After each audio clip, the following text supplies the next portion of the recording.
আজকে আমরা গড় চ্যাপ্টার এমন গুরুত্বপূর্ণ প্রশ্ন দেখবো। রোহিত শর্মা 30তম ইনিংসের পর গড় রান 40, তার সর্বোচ্চ এবং সর্বনিম্ন ইনিংসের রানের পার্থক্য 100 রান। যদি ওই দুটি ইনিংস তুলে নেওয়া হয় তাহলে 28তম ইনিংসের গড় রান 38 হয়। তার সর্বনিম্ন ইনিংসের রান কত? দেখো, আমরা সূত্র ছাড়া এবং গড়ের টেকনিক ছাড়াও এই প্রশ্নের সলিউশন কয়েক সেকেন্ডের মধ্যে সলিউশন করব। আজকের প্রশ্নগুলো দেখো কেমন টাইপের প্রশ্ন। এই যেমন একজন বোলারের প্রশ্ন আছে, মোস্ট অফ ইম্পর্টেন্ট কোশ্চেন। সমস্ত প্রশ্ন আমরা করব এবং কয়েক ন্যানো সেকেন্ডের মধ্যে।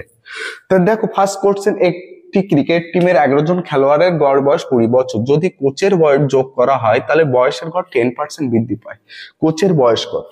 তাহলে এক্ষেত্রে 11 জন একজন ক্রিকেট টিমের খেলোয়াড় হয়, তা 20 এদের বয়স ছিল, এখন 10% যদি বাড়ে তার মানে 10% বাড়া মানে কত? 2 বাড়ছে। কার কারণে? এই 11 জনের সাথে কোচ ঢুকেছে। তাহলে কোচের বয়স কত হবে? 11 আর 1 কত? 12 জনের 2 করে যদি বাড়ে তাহলে কত হয়? 24 বছর। আর অ্যাভারেজ ছিল কত? 20। তাহলে 24 প্লাস 20 যোগ করলে কত হয়? 44 বছর। তাহলে এক্ষেত্রে কোচের বয়স কত? 44 বছর। এর পরের প্রশ্ন, একজন ক্রিকেটার বোলিং গড় 24.85 রান প্রতি উইকেট। পরের ইনিংসে 52 রান দেওয়ায় 5 উইকেট সংগ্রহ করতে পারে। এর ফলে তার গড় 0.85 হ্রাস পায়। শেষ ম্যাচ পর তার মোট উইকেট সংগ্রহ কত? দেখো, মোস্ট অফ ইম্পর্টেন্ট কোশ্চেন। তাহলে দেখো, শেষ ম্যাচে কত? 52 রান দিয়েছে, 5 উইকেট নিয়েছে, তার মানে এভারেজ কত? 10.4। তাহলে প্রথম গড় ছিল কত শেষ ম্যাচ আগে পর্যন্ত? 24.85, এটা শেষের আগে। আর শেষ ম্যাচ কত গিয়ে দাঁড়িয়েছে? 10.4। এর ফলে 0.85 কমেছে, তার মানে এখন গড় কত? ওভারঅল 24। যদি আমি মিক্সার এলিগেশন ইউজ করি তাহলে এখানে কত হচ্ছে? 0.6, 13.6। এখান থেকে যদি বিয়োগ করি 0.85, যদি পয়েন্ট তুলে দিই তাহলে এখানে একটা শূন্য নিয়ে তুলে দাও, যদি কাটাকাটি করি 16:1 হয়ে যাচ্ছে। দেখো, 16:1 হয়েছে। শেষ ম্যাচে ক উইকেট নিয়েছিল? 5 উইকেট। শেষ ম্যাচ বরাবর কত হয়েছে? 1। তাহলে 1-এর সাথে 5 গুণ করলেই 5 তৈরি হয়। তাহলে আমি 16-র সাথেও কত গুণ করব? 5। 5 16 কত হয়ে যায়? 80। তাহলে শেষ ম্যাচের আগে পর্যন্ত 80টা উইকেট নিয়েছিল। শেষ ম্যাচ পর তার মোট উইকেট সংগ্রহের কথা বলছে। তাহলে এক্ষেত্রে 80 প্লাস 5 কত হয়ে যাচ্ছে? 85 উইকেট। তাহলে এক্ষেত্রে আমার রাইট অ্যান্সার কি হয়ে যাবে? এ। এর পরে কোশ্চেন যদি দেখি, বিরাট কোহলি 12তম ইনিংসে 120 রান করায় তার গড় রান 5 বৃদ্ধি পায়। 12তম ইনিংসের শেষে গড় রান কত হবে? তাহলে এই ক্ষেত্রে দেখো, বিরাট কোহলি 12তম ইনিংসে কত রান ছিল? 120 রান করেছে। এর ফলে 5 বেড়েছে। তাহলে 12 ইন্টু 5 কত হয়? 60।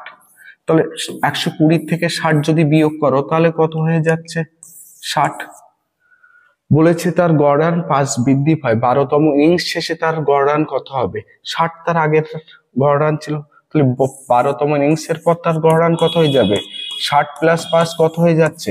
65। তাহলে এক্ষেত্রে আমার অ্যান্সার কি হয়ে যাবে? এ অ্যান্সার হয়ে যাবে।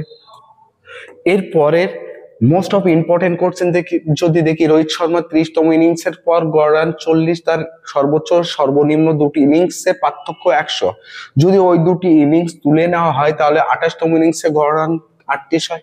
তার সর্বনিম্ন ইনিংসের রান কত? দেখো, 30তম ইনিংসের গড় রান ছিল কত? 40। এখন 28তম ইনিংসের গড় রান হচ্ছে 38। তার মানে ওই দুজনের কাছে দুটো ইনিংসের কত ডিফারেন্স হয়েছে? 38 দুগুণ কত? 76। আর কত রান কমেছে? গড় কমেছে কত? 2। 30 জনে 2 করে কমলে কত হচ্ছে? 60। 76 আর 60 যোগ করলে কত হয়? 136। তার মানে সর্বোচ্চ প্লাস সর্বনিম্ন এই দুটোর মোট স্কোর 136। আবার বলেছে সর্বোচ্চ ও সর্বনিম্ন স্কোরের পার্থক্য 100। তাহলে ওয়াই ওয়াই কাটলে 2x সমান কত হয়ে যাচ্ছে? 236। তাহলে x এর মান কত? 11 দুগুণ 22, 118। যখনই x মানে সর্বোচ্চ রান 118, 136 থেকে 118 যদি বিয়োগ করো তাহলে সর্বনিম্ন স্কোর কত হবে? 18 রান। এক্ষেত্রে আমার রাইট অ্যান্সার কত হয়ে যাবে? 18। যদি তোমাদের ট্রিক সুন্দর যদি হয় তাহলে অবশ্যই তোমরা লাইক কমেন্টস করবে এবং বন্ধুদের মাঝে শেয়ার করবে।